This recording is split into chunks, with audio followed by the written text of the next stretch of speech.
Hvis man ikke har prøvet baghylder, så får man ikke succes. Så nu har jeg kraftedeme både i det her kryds, hvor jeg er tilbage nu, hvor der er 3 muligheder. Jeg har prøvet den ene, jeg har prøvet den anden, og det har været noget lort. Der har simpelthen været blindvej begge stederne. Og så er det næsten oplagt, at man skulle køre tilbage, når man ser sådan noget som det her, fordi det skulle man tro, det var sådan en privat cementeret vej op til sit hus. Men den kørte jeg så op af, uden jeg havde tændt kameraet. Men det viser sig så, at det er fandme den rigtige. Så nu kørte jeg tilbage igen. Jeg har selvfølgelig lige undersøgt lidt deroppe og været inde på endnu flere blindeveje, men nu kører vi derop med kamera på. Og så op for enden, der er en lille surprise, fordi der er ved at blive bygget noget nyt, og så fandt jeg sgu det, som jeg troede endte højere op. Den ender faktisk helt hernede, det er Camino de Antequera. Nu var jeg sgu ikke klar over, at den endte helt nede ved MA 3201. Men spændende. Der er nyt i udviklingen. I kommer lige ned i lommen igen, og så kører jeg op ad den her stejle cementstigning.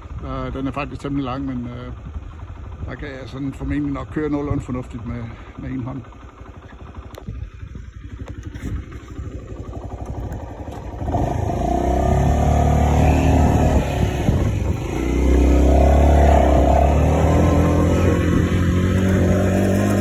Der er der lige i første gear, det første tog her.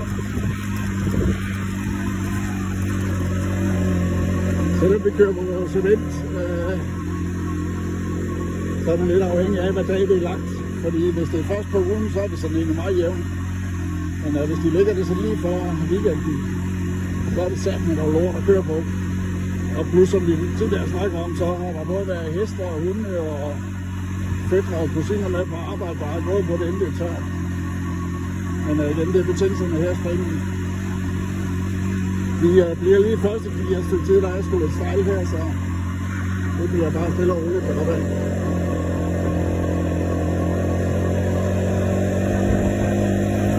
Nu må vi fandme håbe, at vi får det her i kassen, så det skal vi ende gøre lidt mere med.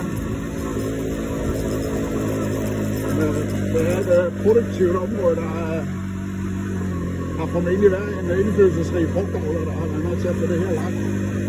Ellers er der ikke meget aktivitet op, og lidt er lige nogle rige ejendomme hører op. Og igen, altså, hvis de selv sidder i byrådet, så er det derfor, de har så fine veje her. Det kender vi også i Danmark.